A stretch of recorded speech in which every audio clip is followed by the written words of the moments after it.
Petersfield's Shine Radio. Petersfield Shine Radio. I'm Stephen, good to be with you. Now, I'm really close to Petersfield Town Centre, but in a green oasis. I wonder if you can guess where this is. Well, here's a clue. I'm with Sue Hines from which organisation, Sue? The Merritt's Meadow Conservation Trust.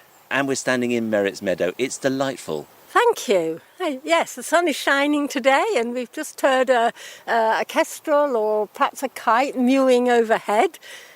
And there's big news here, isn't there? This is the centre of quite an important decision for Petersfield. Yes, I hope so. The trustees hope so. There are 3 of us at the moment and we set up the Merritt's Meadow Conservation Trust just about a year ago in order to protect the wildlife in this meadow, to protect the wildlife, the plants, the trees, the insect, and to make it a really lovely environment that the community of Petersfield can use, walk through, enjoy. And why did it need protecting? What were you protecting it against?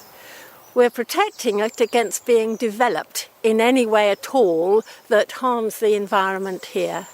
And how big a risk was that before you stepped in? To be perfectly honest, I'm not at all sure. Probably we're looking into the future. And I think that's one of the biggest things we need to do today in this, in climate change, global warming, protecting the environment. We need to think ahead. So maybe not in my time, but it could quite possibly be that somebody would want to come along in the future and say, right, let's build houses here. And that's something that we just feel is not right for Petersfield, not right for the community, not right for the world we live in. And for people who don't know where Merritt's Meadow is, can you describe its location? I think I can. It's between Station Road, North Road, Stafford Road and Wood Meadow, which is just north of this meadow. So the Tilmore area, really? The Tilmore area, that's right, yeah. Yes. So, and it is a beautiful, what's described in the neighbourhood plan as a green finger that points its way down to the north side of Petersfield and all the way down, as you say, to Station Road. That's right. The Residents Association has bought it and the Conservation Trust is going to look after it. What are your plans?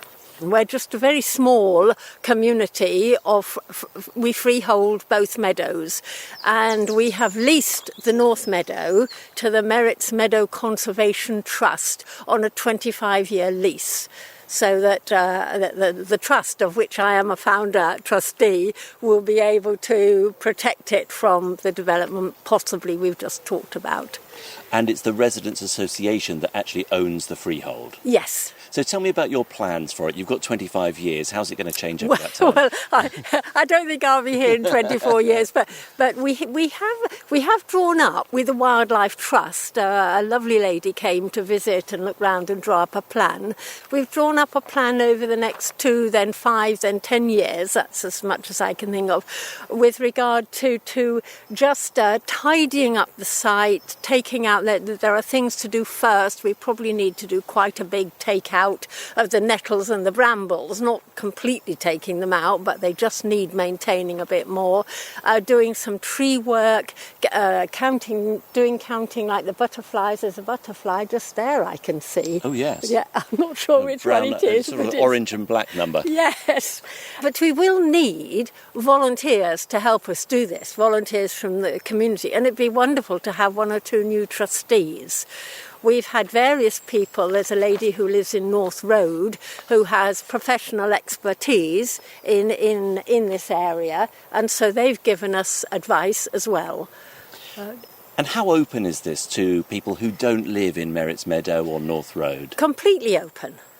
Completely open to anybody who chooses to walk through this area. And we're hoping in the next 3 years to have tidied it up a bit, made the footpaths perhaps a bit clearer. We've got plans to make a lovely notice board. Merritt's Meadow Nature Reserve is what it's going to be called on the board when we put it in place. And people who live around this meadow, must be delighted to know that it's protected now. I certainly hope so. I've spoken to a lot of people, people who just walk through, people who want to stay a while, people who live in the environment, small children, right through to people my age and older. Tell me about some of the other features here, because I know that there's a watercourse that runs through the meadow, and there's some very impressive trees as well. Yes. So the watercourse, yes, it's called Tilmore Brook, and it runs along one side of the meadow. And our plan is to actually make the footpath, make the watercourse a bit more of a feature. It gets very blocked up sometimes with sort of rubbish and mess that some people do leave, unfortunately. But we have a team, a few of us, who really try and clear it out and keep it moving. And then, yes, there are lovely trees around. Some of them need coppicing. There's some hazel in the far corner that needs coppicing. There are oak trees. I know we've got May blossom comes out. There's a pink May along here, which is quite unusual. May's usually a sort of white colour, so we've got a pink May. It's got a huge variety of things. I don't know the names of them all, but I know when the lady from the Wildlife Trust came, she was quite delighted at the... I have seen a caterpillar, an elephant hawk moth caterpillar crawling across the path. Looks very unprepossessing. It's about 2 inches long and brown, and it turns into the most beautiful pink and brown large moth. But you don't see it because it's night time. So, Sue, you asked for volunteers, trustees as well, but, what kind of skills do you need from your volunteers? What do you need most? Well, obviously the first thing we need is in volunteers is that they love the environment, they enjoy being here, they want it to be for wildlife, whatever sort of wildlife. But also it'd be really useful to have someone who's got a little bit of knowledge of being a press officer, broadcasting the good things about this place, and also perhaps to have someone who's in the graphic design area who could help us to maybe design the signs, maybe at least a couple of signs, I think, at one end of the meadow and the other end. So that would be great. Thank you. What an amazing resource. Sue, great to talk to you. If you're interested in helping out here as a volunteer, or you'd like to be a trustee for the Merritts Meadow Conservation Trust, then we can put you in touch with Sue. Just email us at team@shineradio.uk or give us a call, Petersfield 5 55 500. Thank you. Lovely. Rise and Shine with Petersfield's Shine Radio. Rise and shine. Whatever local information comes in, you'll be the very first to know. You'll feel those ribs expand. And Okay, I'm doing it. Are you doing it? Yeah. Oh, welcome back to Rise and Shine. You're with Alan Coss this morning. What could be better? Good morning, it's good to be with you. I'm Harrison RB. It's the brighter way to start your day in the Petersphere. As long as you're breathing, you're doing okay. I'm with you, Vicky. Rise and Shine, weekday mornings from 6 with Petersfield's Shine Radio. I think that's lovely.